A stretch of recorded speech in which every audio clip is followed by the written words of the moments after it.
पिछले 54 दिनों से राजभवन के समक्ष यहाँ पर पंचायत सचिवालय स्वयं सेवक संघ के तमाम कर्मचारी जो हैं वो यहाँ पर बैठे हुए हैं। लगातार अपनी मांगों को लेकर के इन्होंने मुख्यमंत्री हेमंत सोरेन के आवास का घेराव भी किया। 26 अगस्त का वो दिन आप सभी लोगों को याद होगा जब इन तमाम लोगों के द्वारा जब मुलाकात का सिलसिला ख़त्म हो गया था, सारी उम्मीदें कहीं ना कहीं ख़त्म हो गई थी। तब इन तमाम लोगों ने यहाँ पर ये सोचा कि चलो अब चलते हैं सीधा मुख्यमंत्री हेमंत सोरेन से मुलाकात करने। उनके आवास का घेराव की ओर ये बढ़ गए थे। हम लोग आज इन्हीं से जुड़ेंगे और इनसे जानेंगे कि आखिर उस दिन क्या कुछ बातें निकल कर सामने आई थी, उसके बाद किन से मुलाकात हुई और आगे की रणनीति क्या कुछ बनने वाली है। हम लोग सीधे यहाँ पर इनसे जुड़ते हैं और इनसे जानेंगे कि आखिर क्या कुछ उस दिन बातचीत हुई थी। क्या कुछ बातचीत हुई थी उस दिन अपर मुख्य सचिव से। 26 तारीख को हम लोग का चूँकि मुख्यमंत्री आवास का घेराव था और काफ़ी संख्या में हम लोग आए थे और मुख्यमंत्री आवास का घेराव भी करना मजबूरी हो गया था क्योंकि आज हम लोग 54 दिनों से बैठे हुए हैं और 54 दिनों से बैठे हुए हैं पर सरकार आप देख रहे होंगे कि सरकार चुनाव में व्यस्त हो जाती है, कभी कुछ में व्यस्त हो जाती है, कभी ईडी के चक्कर में व्यस्त हो जाती है। तो आखिर हम लोग जो यहाँ बैठे हुए हैं, ठीक है, माननीय मुख्यमंत्री धरना स्थल नहीं आ सकते हैं, अपने प्रतिनिधियों को तो भेज सकते हैं, प्रशासनिक अधिकारी तो आ सकते हैं, एक ठोस निर्णय तो हो सकता है। तो चूँकि काफ़ी समय से हम लोग इंतज़ार किए सरकार का, तब जाके हम लोग आक्रोशित होकर 26 अगस्त को घेराव किए। उसमें हम लोगों को 5 प्रतिनिधिमंडल को लेके जाया गया मुख्यमंत्री के यहाँ।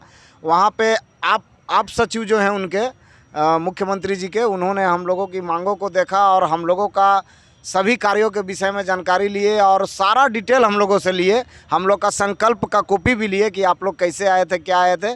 और उसके बाद उन्होंने एक चीज़ ज़रूर बोला कि पंचायत सचिवालय स्वयं सेवक के मांगों को लेकर सरकार चिंतित है और सरकार में चर्चाएं चल रही है। आलमगीर आलम भी आप लोगों के विषय में बोल चुके हैं। मैंने एक आश्वासन मिला, पर आश्वासन से हम लोग का तो कुछ होना जाना है नहीं, क्योंकि हम लोग तो आज 4 साल से आश्वासन पे ही जी रहे हैं। तो हम लोग उनकी बातों को सुने। उन्होंने बोला कि मुख्यमंत्री आपको 5 तारीख को आप लोग आ जाइएगा, आप लोग को निश्चित एक डेट बता दिया जाएगा कि मुख्यमंत्री आपसे कहाँ मिलेंगे और कितने की संख्या में मिलेंगे।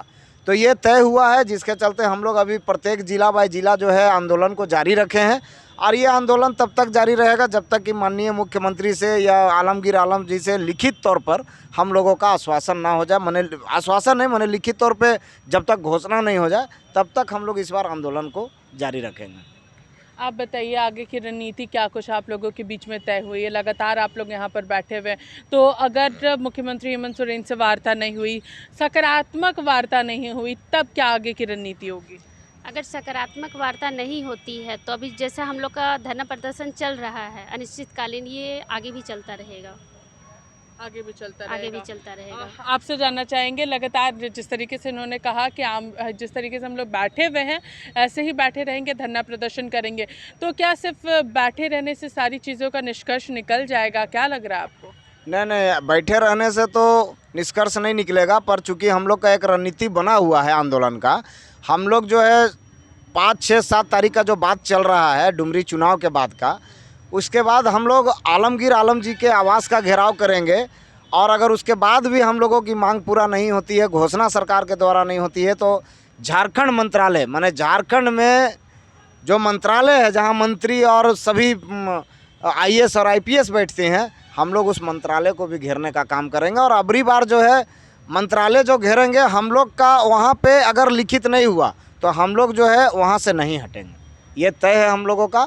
और भी कई कार्यक्रम हैं जिसको हम लोग पार्ट बाय पार्ट जो है अपने संवैधानिक तरीक़ा से सरकार तक पहुँचने का प्रयास कर रहे हैं और आगे भी जारी रहेगा।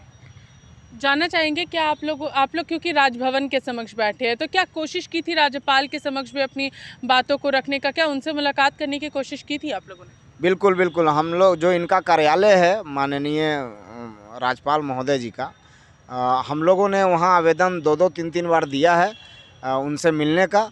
26 तारीख को भी हम लोगों ने उनको दिया है। अभी तक सूचना नहीं आई है, पर अभी हम लोग 5 प्रतिनिधिमंडल अभी जाएंगे और जानकारी लेंगे कि हमारे आवेदन पे अभी तक क्या हुआ है, राज्यपाल महोदय तक पहुंचा है कि नहीं पहुंचा है। एक बार प्रमुख मांगे जो हैं आपकी वो हमारे दर्शकों को बताइए कि आखिर क्या कुछ प्रमुख मांगों को लेकर के आप लोग लगातार यहाँ बैठे हुए हैं, क्योंकि आप लोगों की मांग को लेकर के आप लोग विधानसभा का घेराव भी करने के लिए निकले थे, तो क्या कुछ प्रमुख मांगे हमारे दर्शकों को बताइए। देखिए, मांग हमारा जो है वो कोई नाजायज़ मांग नहीं है, बहुत जायज़ मांग है। पहला मांग ही हम लोग रखे हैं माननीय मुख्यमंत्री से 10 सदस्यीय प्रतिनिधिमंडल की वार्ता, जो सरकार के अधीन है। वो जब चाहेगी तब मिल सकती है, पर आज सोचिए 54 दिन हो गया है। तो पहला मांग तो है मुख्यमंत्री से मुलाकात। तो मुलाकात में क्या बातें रखना चाहते हैं आप, ये क्योंकि आपने इससे बताया प्रमुख और सबसे पहला मुद्दा ही हम लोगों का ये है कि हमारे 10 प्रतिनिधिमंडल जो है से मुख्यमंत्री मुलाकात करें, तो क्या मांगे वहाँ पर रखना चाहते हैं? बिल्कुल, आपका सवाल बहुत अच्छा है। आपको हम बता देना चाहेंगे कि जिस समय विधानसभा का चुनाव जब माननीय मुख्यमंत्री लड़ रहे थे, तो एक कार्यक्रम इनके यहाँ हुआ था सोहराय भवन में, जो इनका अपना निजी आवास है।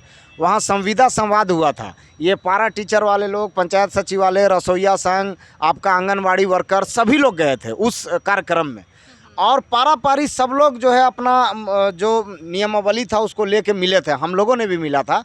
माननीय मुख्यमंत्री जी उस समय हेमंत सोरेन जी पूरा गला लगते थे ऐसा करके कि आप हमारे भाई बंधु हैं, आपकी जो भी मांग है सरकार मेरी बनेगी और 6 महीना के अंदर में आप लोग सभी का मांग पूरा हो जाएगा।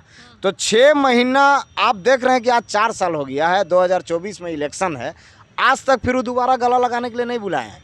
तो हम लोग इसी के लिए चाहते हैं कि जो उन्होंने वादा किया था उस वादा को दिलाने के लिए हम लोग को धरना देना पड़ा। और पहला मांग हम लोग रखे हैं माननीय मुख्यमंत्री से मिलने का, और उनसे इसलिए कि आपने जो घोषणा किया था। देखिए, पंचायत सचिवालय स्वयंसेवक, आप समझिए इस बात को, हम बहुत बारीकी से बता रहे हैं। अगर किसी की सरकार में कोई बहाली अगर किसी नाम से निकलता है तो चूँकि खुला विज्ञापन होता है, तो हम लोग भी स्वयंसेवक के तौर पे अगर हम लोगों का चयन हुआ है तो हम लोग कोई अपराध तो नहीं किए, कोई पाप तो नहीं किए, क्योंकि वो पूर्ववर्ती सरकार में हुई थी। अब इस सरकार में स्वयंसेवक के नाम से इन लोग को आपत्ति है, तो इसमें हमारा क्या गलती है? हम आम जनों का क्या गलती है, ये सरकार से हम पूछते हैं। तो इसी के लिए माननीय मुख्यमंत्री से हम लोग मिलना चाहते हैं कि अगर हम स्वयंसेवक हैं तो स्वयंसेवक का विज्ञापन निकला तभी भरे, हवा में तो नहीं आ गए हम लोग।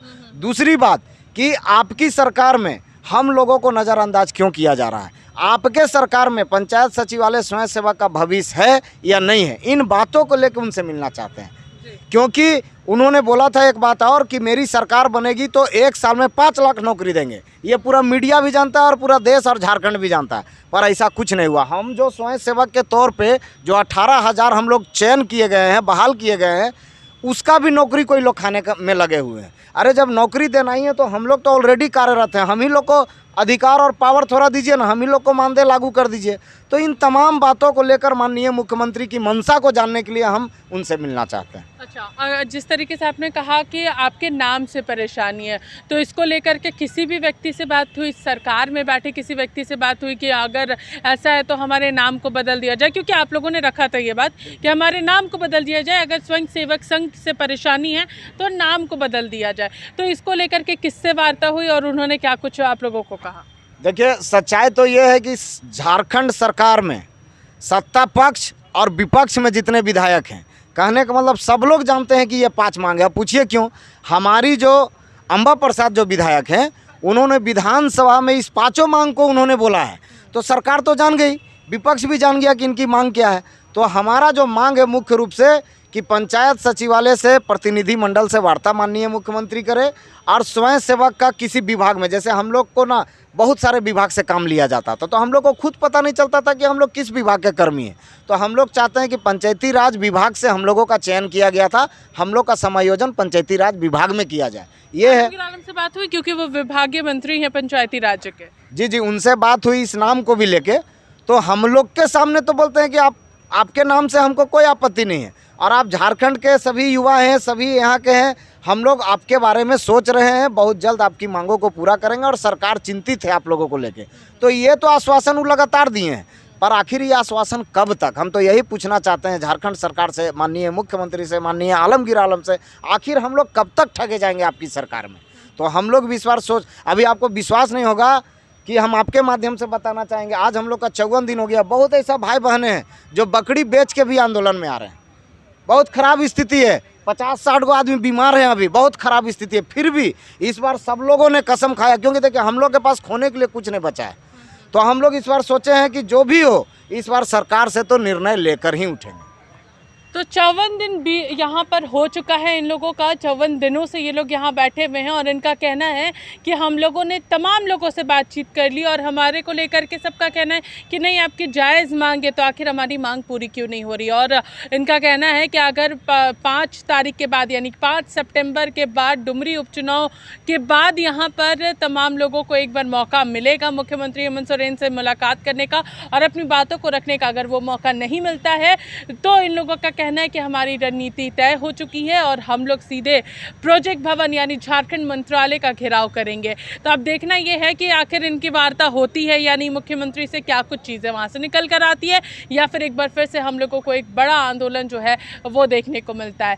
फिलहाल हमारे साथ इतना ही। सहयोगी विशाल के साथ मैं पूजा, लाइव इंडिया, रांची।